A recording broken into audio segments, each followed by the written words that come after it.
Perkenalkan, nama saya Sabrina Putrastari dari kelas A221 dengan NPM 1012164 dengan dosen pengampu yaitu Bapak Robi Zikri Ilma, SSMM. Di sini saya akan menjelaskan sedikit materi mengenai pertama, di sini ada model ADKAR atau POSCI. Model ADKAR adalah suatu kerangka kerja yang dikembangkan oleh POSCI, sebuah perusahaan konsultasi manajemen yang berfokus pada manajemen perubahan. ADKAR adalah singkatan dari 5 tahap kunci yang harus diatasi oleh individu agar berhasil mengadopsi perubahan. Berikut adalah penjelasan untuk setiap komponen ADKAR. Yang pertama, ada awareness atau pemahaman, di mana pada tahap ini individu perlu menyadari kebutuhan akan perubahan. Mereka harus mengerti alasan dibalik perubahan dan konsekuensi dari tidak mengadopsi perubahan tersebut. Dan yang kedua, ada desire atau keinginan. Setelah menyadari perubahan, individu perlu memiliki keinginan atau motivasi untuk mendukungnya. Ini melibatkan pemahaman bahwa perubahan akan membawa manfaat, dan mereka harus merasa termotivasi untuk berpartisipasi dalam proses perubahan.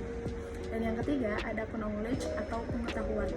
Pada tahap ini, individu perlu memahami bagaimana melakukan perubahan.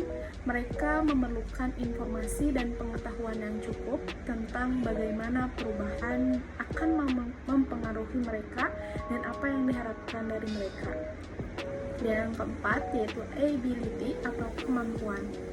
Setelah mendapatkan pengetahuan, individu perlu mengembangkan keterampilan atau kemampuan yang diperlukan untuk menerapkan perubahan. Ini dapat melibatkan pelatihan, pengembangan keterampilan atau penyesuaian ke dalam peran baru atau proses baru. Yang keempat, yaitu ability atau kemampuan. Setelah mendapatkan pengetahuan, individu perlu mengembangkan keterampilan atau kemampuan yang diperlukan untuk menerapkan perubahan. Ini dapat melibatkan pelatihan, pengembangan keterampilan atau penyesuaian ke dalam peran baru atau proses baru.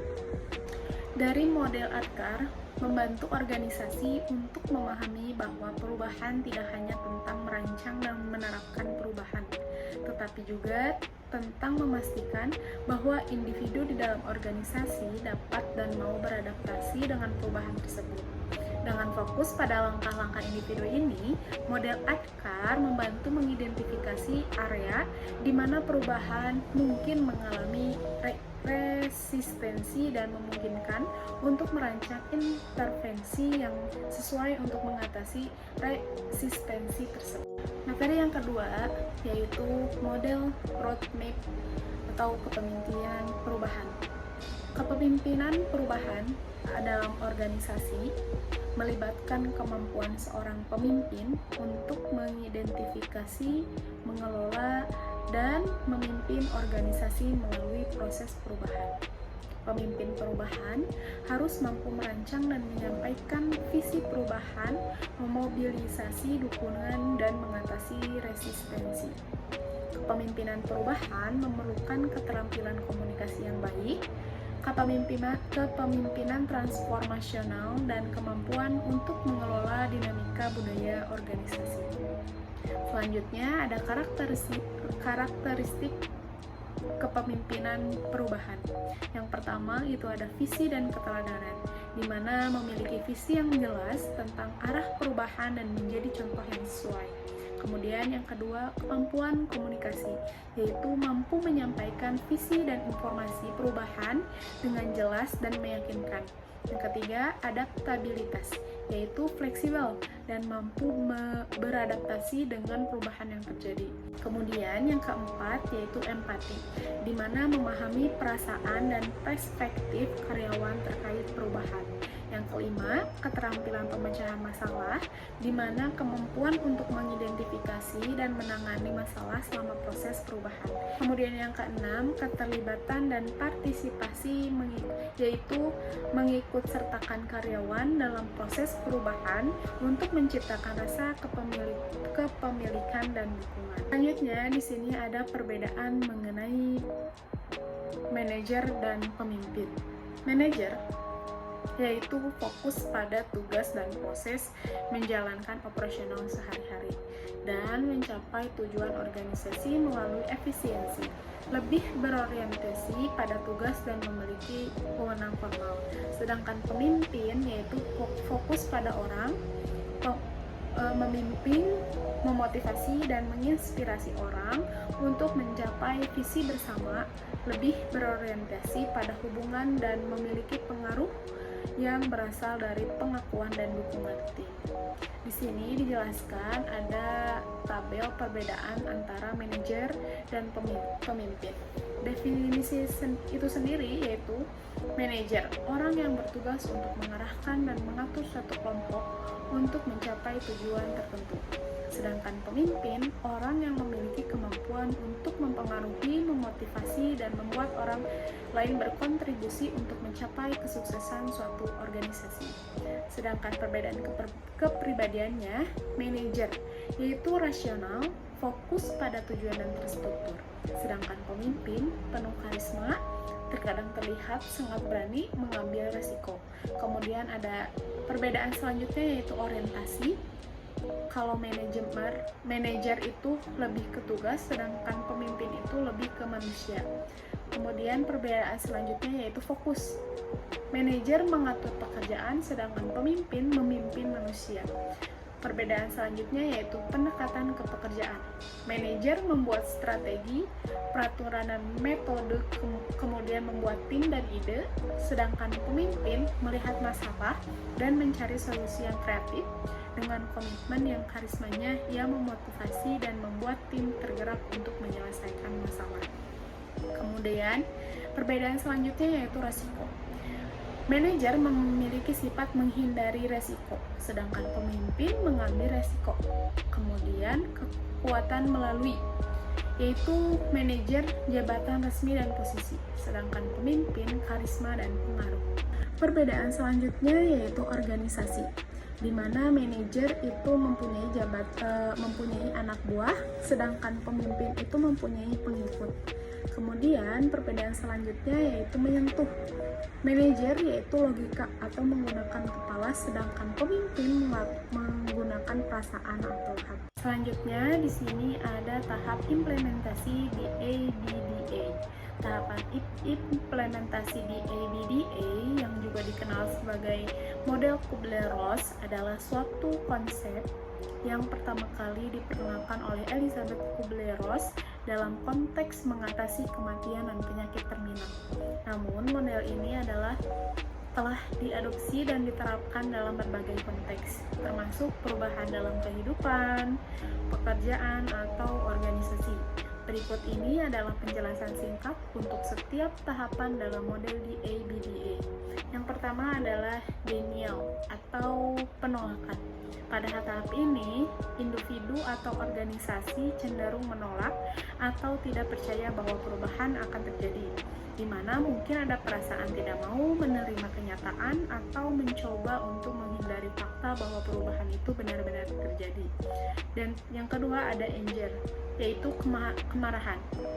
Setelah menyadari adanya perubahan, individu atau organisasi dapat merasakan kemarahan atau frustasi. Kemarahan bisa diarahkan pada berbagai hal, termasuk orang yang bertanggung jawab atas perubahan situasi itu sendiri atau bahkan diri sendiri. Dan yang ketiga ada bargaining atau tawar-menawar. Pada tahap tawar-menawar, individu atau organisasi mencoba mencari jalan keluar atau mengurangi dampak perubahan. Mungkin ada upaya untuk bernegosiasi, mencari alternatif, atau mencoba menghindari sebagian dari konsekuensi perubahan. Yang keempat yaitu depression, yaitu depresi. Setelah menyadari bahwa tawar-menawar mungkin tidak dapat menghindari perubahan, individu atau organisasi dapat mengalami perasaan sedih, kehilangan, atau keputusan. Depresi dalam konteks ini bukan hanya merujuk pada gangguan mental, tetapi lebih pada perasaan kehilangan yang terkait dengan perubahan yang tidak diinginkan. Kemudian yaitu acceptance atau penerimaan. Pada tahap terakhir ini adalah penerimaan di mana individu atau organisasi mulai menerima kenyataan perubahan.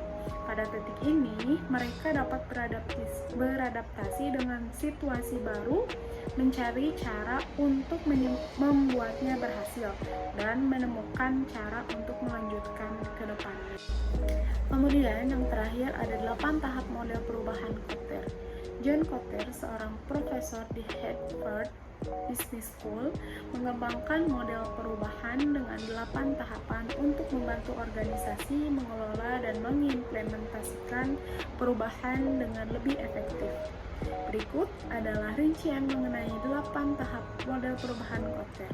Yang pertama itu ada establishing a sense of urgency atau membangun rasa urgensi, di mana menjelaskan mengapa perubahan diperlukan dan mengapa harus dilakukan sekarang, menciptakan kesadaran bahwa keadaan saat ini tidak dapat dipertahankan. Kemudian yang kedua ada creating a guiding coalition atau membentuk koalisi pemandu, di mana membentuk tim atau kelompok yang kuat dan berpengaruh untuk memimpin perubahan. Koalisi ini bertanggung jawab untuk mengarahkan dan memandu proses perubahan. Kemudian yang ketiga ada developing a vision and strategy atau mengembangkan visi dan strategi, menciptakan visi yang jelas tentang masa depan yang diinginkan, menyusun strategi yang dapat membantu mencapai visi tersebut. Kemudian yaitu ada communicating the change vision, yaitu berkomunikasi tentang visi perubahan, di mana mengkomunikasikan visi perubahan secara efektif kepada seluruh organisasi. Yaitu kemudian memastikan bahwa setiap anggota organisasi memahami tujuan perubahan dan bagaimana mereka dapat berkontribusi. Poin yang selanjutnya yaitu empowering broad-based action atau memperdayakan tindakan yang luas, di mana memperdayakan individu di seluruh organisasi untuk mengambil tindakan terkait perubahan, membuka peluang bagi semua orang untuk berpartisipasi dalam implementasi perubahan. Poin selanjutnya, generating short-term wins, yaitu menciptakan kewenangan pendek, yaitu di mana merancang dan mencapai pencapaian cepat yang terkait dengan perubahan, menciptakan momen positif dan memberikan bukti bahwa perubahan mampu memberikan hasil positif. Poin selanjutnya, consolidating gains and producing more change, yaitu konsolidasi keberhasilan dan menghasilkan lebih banyak perubahan, di mana membangun pada kemenangan pendek dan menggunakannya sebagai landasan untuk perubahan lanjut, menyesuaikan dan memperkuat perubahan yang telah dilakukan. Poin terakhir, ensuring new approaches in the culture, yaitu mengakar pendekatan baru dalam budaya, di mana memastikan bahwa perubahan yang dilakukan terintegrasi dalam budaya organisasi, membuat perubahan sebagai bagian integral dari cara organisasi beroperasi. Sekian presentasi dari kami. Mohon maaf apabila masih banyak kekurangan. Wassalamualaikum warahmatullahi wabarakatuh.